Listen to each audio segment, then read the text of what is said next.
يعني إجمالي زيادة في سعر الفضة قصاد الجنيه حوالي 38%، والكلام ده هيكون في آخر سنة 2023 بإذن الله. حد قال لك قبل كده إن الفضة ليها أهداف استثمارية كبيرة جدا وممكن تكون زي أهداف الذهب أو أحسن منه كمان. اتكلمنا في فيديو الفضة اللي فات عن فوائد الفضة في مجالات كتيرة جدا زي المجال الطبي وصناعة الأدوية وصناعة الأدوات الطبية، وكمان بتدخل في المجال الصناعي بشراسة كبيرة جدا، بحيث إن هي بتدخل في صناعة الموصلات والأجهزة الإلكترونية ومفاتيح الكهرباء والبطاريات وليلة كبيرة سعادتك. بس يا عمنا أهم مجال بتخش فيه الفضة هو مجال خلايا الطاقة الشمسية. مش هطول عليك، هتلاقي كل التفاصيل عن حجم الصناعات اللي بتدخل فيها الفضة وحجم الطلب المتزايد عليها كل سنة عن سنة في فيديو الفضة اللي فات ده.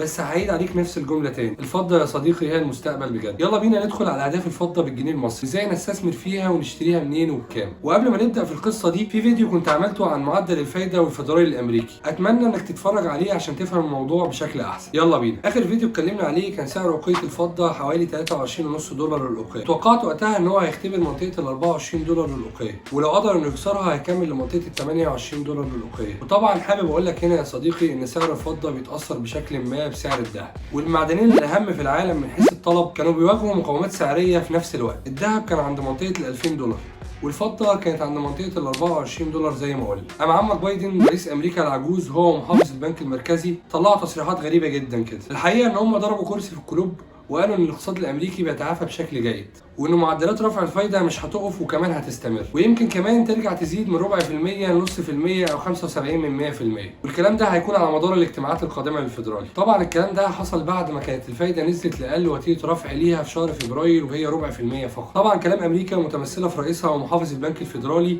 كان ليه وزنه في المحافل الاقتصاديه كلها، حتى لو هو مجرد كذب وهو جايز. والكلام ده اثر على مؤشر الدي اكس واي اللي هو مؤشر قوه الدولار، وخلاه يبدا ينتعش من جديد ويستعيد جزء من ثقه المستثمرين فيه، وبالتالي اثر على كل الاوعيه الادخاريه زي الذهب والفضه والعقار وغيرهم. طبعا بعد التاثير ده فشل الذهب ان هو يخترق منطقه ال 2000 دولار للأوقية، وكمان فشلت الفضه ان هي تخترق منطقه ال 24 دولار للأوقية. حصل لهم هما الاثنين هبوط عنيف في شهر فبراير اللي فات، والكلام ده فضل مستمر لحد يوم 10 مارس تقريبا، وده كان اليوم اللي انكشف فيه ان سياسات البنك الفيدرالي الامريكي لاستمرار رفع الفايده خلت واحد من اكبر بنوك امريكا واللي كان فيه حجم ايداعات يوصل ل 208 مليار دولار ينهار في 72 ساعة بس، ويجر في ظهره مخاوف من إفلاس أكتر من 180 بنك بنفس الطريقة اللي أفلس بيها بنك السيليكون فالي، عشان البنوك دي ببساطة مش قادرة توفي التزاماتها من الفوائد العالية للمودعين بتوعها، فأصبحت بتبيع أصولها بخسارة عشان تعوض فروقات الفايدة دي. والقصة دي اتكلمت عنها بالتفصيل في الفيديو ده لو حابب تفهمها أكتر. نرجع للفضة. بعد أزمة بنك السيليكون فالي البنوك خافت من الدولار وانخفضت الثقة فيه من تاني، وبدأت الناس تجري عشان تسحب فلوسها من البنوك وتحطها في الأصول الآمنة زي الذهب والفضة والعقار.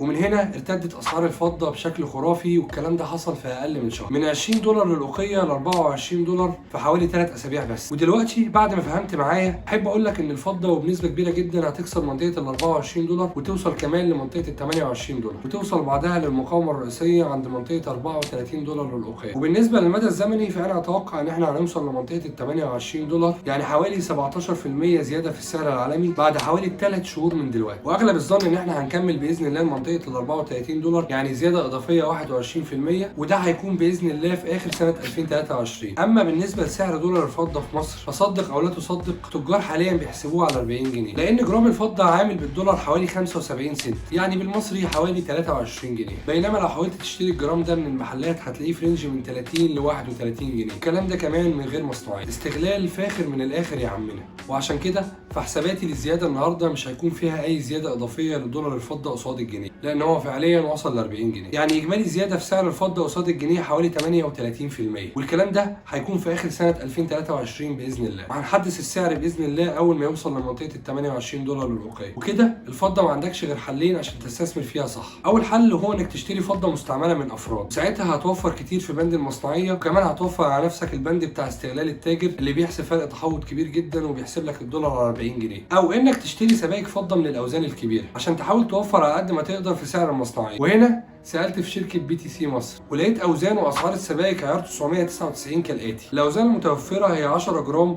و31.1 و250 و500 و1000 جرام. أما قيمة المصنعية للسبيكة ال 10 جرام هي 9 جنيه ونص و2 جنيه دمغة لكل جرام، يعني حوالي 11 جنيه ونص لكل جرام. أما مصنعية السبيكة ال 31.1 جرام أو الأوقية فهتكون 7 جنيه ونص و2 جنيه دمغة لكل جرام، يعني حوالي 9 جنيه ونص لكل جرام. نيجي بقى للسبائك الكبيرة وهي الخلاصة. السبائك وزن 250 250 و500 و1000 جرام، قيمه المصنعيه لكل جرام فيها بيكون 2 جنيه بس، زائد 80 جنيه دمغه للسبيكه ككل. يعني بالنسبه للسبيكه ال 1000 جرام، لما دخلت على موقع شركه BTC مصر الرسمي لقيت انها بتعمل حوالي 33540 جنيه بالمصنعيه، واما شلت قيمه المصنعيه منها حوالي 2080 جنيه لقيت سعرها حوالي 31460 جنيه. يعني سعر جرام الفضه بيقف عليك من غير مصنعيه ب 31 جنيه ونص. وطبعا لما تيجي تبيعها كمان سنه انت هنا مش بتسترد قيمه المصنعيه، يعني بتخسر حوالي 6% من ثمنها مصنعيه. فانصحك انك تحاول تبيعها لشخص زيك مثلا وتحسب عليه نص المصنعيه بس، وبكده تكون وفرت عليه نص ثمن المصنعيه لو اشتراها من محل، وتكون انت كمان كسبت نص ثمن المصنعيه دي. في اختيار ثالث انا مش حابب اتكلم عليه في الفيديو ده، وهو شراء عقود الفضه من البورصه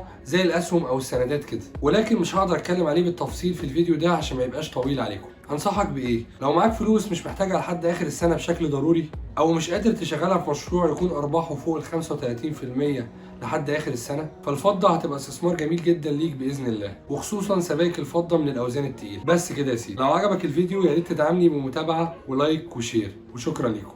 سلام.